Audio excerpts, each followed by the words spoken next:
A nationalist Danish party has once again put itself in the spotlight following an anti-migrant stunt in a suburb of Copenhagen. Let me tell you about it.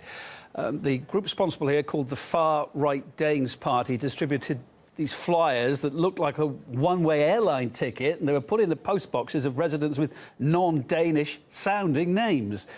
People with traditional sounding last names, in fact, then received something else. They got a false cheque for the equivalent of €2 billion.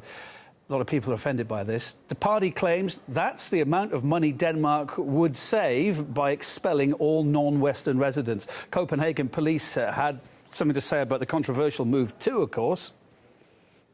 Now we will determine whether this is punishable by law, and that is something we will do just as soon as we have the necessary legal assistance here. Let me tell you a bit more about the place where these leaflets and tickets were distributed. It's a western suburb in the Danish capital. It's frequently been targeted by nationalists because of minorities living there. Denmark's parliament says, too, it is concerned that Danes are becoming minorities themselves in some areas.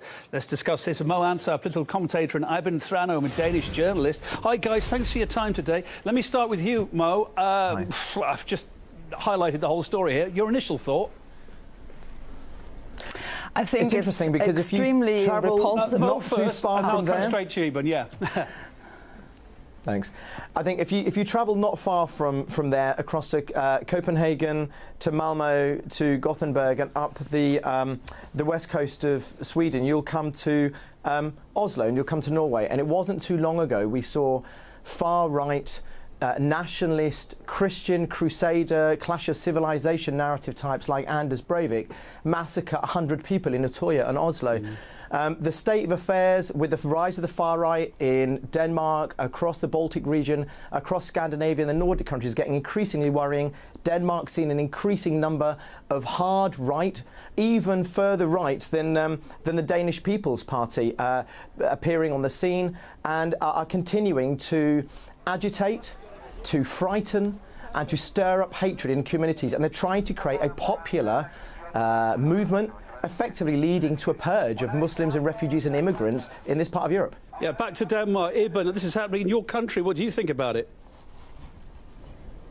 Well, I think it's very repulsive and I find it terrible and I condemn it. But having said that, I think that there are concerns here about migrants. And I think the reason why this came up is because this statement that the parliament made has created a huge debate. And people are afraid to express their concerns because they're afraid of being labeled racist. So that because we don't have an honest and transparent debate, I mean, things like this happens because then suddenly, I mean, the cup brims over and we have this kind of hatred going on. I think it's really repulsive, but there are really a lot of problems here. And I think because of this, the wave of migrants, we have increased sexual assaults and harassments, and Danish people feel threatened, culturally threatened, because in those areas, more than 50% are non-Western citizens. So it is a problem, and we need to address it. Because if we are not, able to tell the truth, then we are going to face more things like this. So we have to be honest and have a transparent debate. Well, Mo, a lot of people, I suppose, would say that Iben's being very reasonable there, an open, honest debate. Your thoughts on that? I think it's very difficult to be in a situation where you can say far-right, anti-Muslim, anti-refugee, and let's be honest, we're talking about refugees who are coming from Syria and escaping war and persecution and terror and death. We're talking about Muslim school kids who are wanting to wear the headscarf or wanting to pray. We're talking about civil liberties and freedoms. I find it very, very difficult when someone like Iben, who is a respected voice, who is a quite moderate person, to say it's terrible, but there's no but in this situation here, okay? This is the rise of hatred, this is the rise of the far right.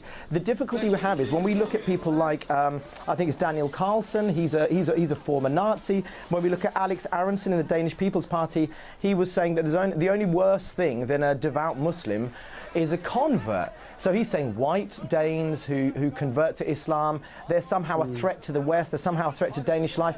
I'm really sorry if Danish people and other Europeans can't handle multiculturalism and a mixing of cultures. There is no cultural supremacy here where people are trying to be wiped out. This is a case of trying to learn to live together. Yeah, but even going back to what we were saying just now, the Danish Parliament, as we've mentioned, has adopted this resolution expressing the concerns of the Danish people that in some places they're a minority in some areas of the country. Well, hang on, I live in London. Some parts of near where I live, I'm a white guy. Most of the people in my street, in fact, are not white, but it's normal. You know, that's what you do these days in big cities. That's what it's like. What's the problem? Why have the Danes got such a problem with that? I've got great neighbours. We get on well. What's the problem? I don't think we have a problem. I think what you can expect of migrants and refugees is that they are loyal to the host population. And I have some numbers here. I mean, 4 in 10 British Muslims want some aspect of Sharia law enforced in the UK. The same that is applies a nonsense. to them. That has been totally debunked. Ibn, that has been totally debunked. It means you can't talk about that. That has been totally debunked. No, yeah, I mean, let me speak. That's been totally debunked in the UK. These are alternative facts, Ibn. These are alternative facts. Well, no, I'm not so sure about that, because these are surveys. 52% of all British Muslims think that homosexuality should be illegal. These are alternative facts. I mean, no, I don't think so. And at least you have to face the fact that a lot of people feel culturally threatened. A lot of people feel culturally threatened. This is a fact, and we need to address that. Otherwise, you are creating hatred. I mean, then you are discriminating against the host population if you don't want to accept these facts. I mean, right now, so you do have far-right leanings. Ibn, sorry, can I come in? Ibn, you do have far-right leanings. No, I don't. So you're saying that you're talking about a host nation. You're talking about a host nation which is feeling culturally threatened by children and refugees.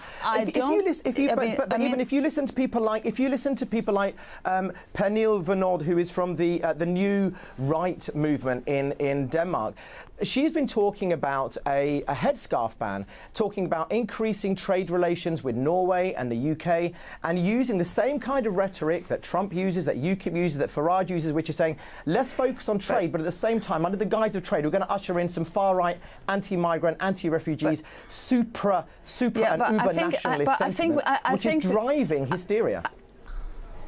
I think we have to consider whether the multicultural project has failed. I mean, our Danish immigration minister said that integration has failed, and Angela Merkel said the same. Guys, let me just stop you. Let me just stop you there. Okay.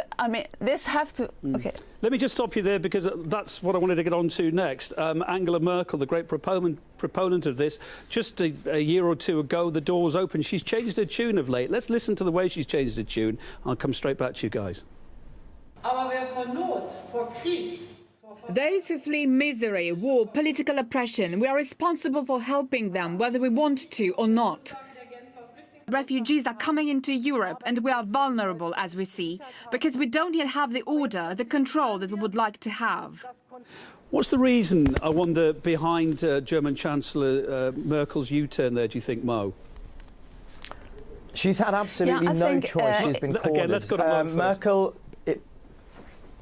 Merkel has been quite unfairly, but I guess quite reasonably, targeted and labelled as the mother of migrants by the far right and the nationalist movements across Europe, who have been saying that Merkel has an open door policy to refugees. So Merkel's toughened her stance over the last probably 6 months or 9 months to push back people like Alternative for Deutschland and other organisations and political movements that are beginning to nip at their heels and are pushing, as we will see in the spring elections across Europe, with Front National, with Geert Wilders' Freedom Party, with a number of organisations and parties in Europe. For her own political lifeline, yeah? Well, I think she's been careful but quite nuanced. So she said any of the illegal migrants who have been criminals, or any of these migrants and refugees and asylum seekers who are criminals, will deport them, will toughen our borders, but we will let people in, because she said immigration, she made a mistake, the majority but Kevin, if I can say one thing to you, to the viewers, and to Ibn as well, the majority of the world has, like me, brown skin. Darker than me, lighter than me. We are a plurality of people.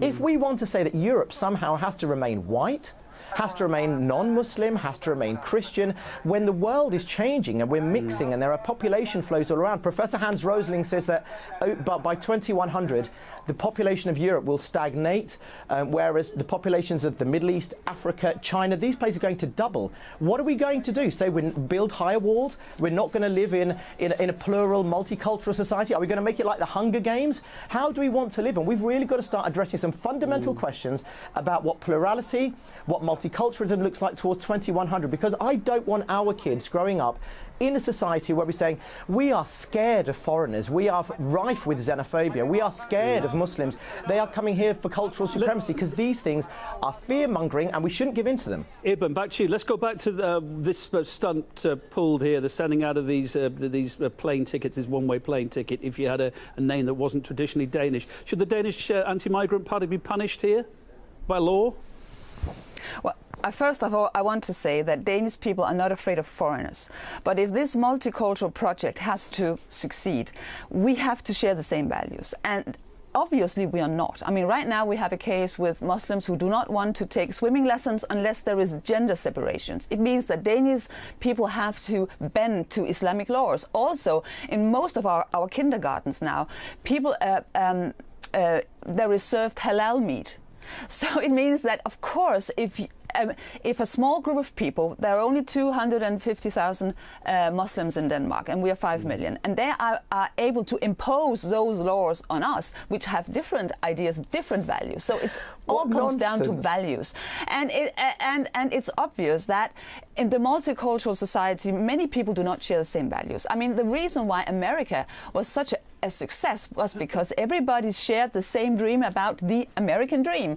So we need to define common goals, and we have not been good enough at making demands. The host population say, well, these are the demands, and you have to adjust to those values. Guys, we've had 10 minutes on this. And this is the real problem. And I see that, unfortunately, we had hoped that it was very easy to integrate people with different beliefs. Shock horror, even shock horror, America has not been a model of success, and many people would say that the American Reich is now rising in the West. So I think before you look at the state of Black Lives Matter, Muslim Lives Matter, the state of civil rights on a country founded on the genocide of Native American Indians, a country founded on slavery. We've got to leave the last word there with you, Mark. That can be discussed. Cheers, but the world you are advocating for doesn't exist, and I think what we are we've got to leave it there, guys. And relax. This is actually the feeling of Danish people that other values are taking over. Ibn, your light's gone off. Ibn, thanks for being with us. Ibn Thranholm, Danish journalist. You're back with us again. Lovely. Mo Answer, political commentator. Lovely to see you guys. Have a good day. Thanks for your input on the show today. We appreciate it. You too. Thanks.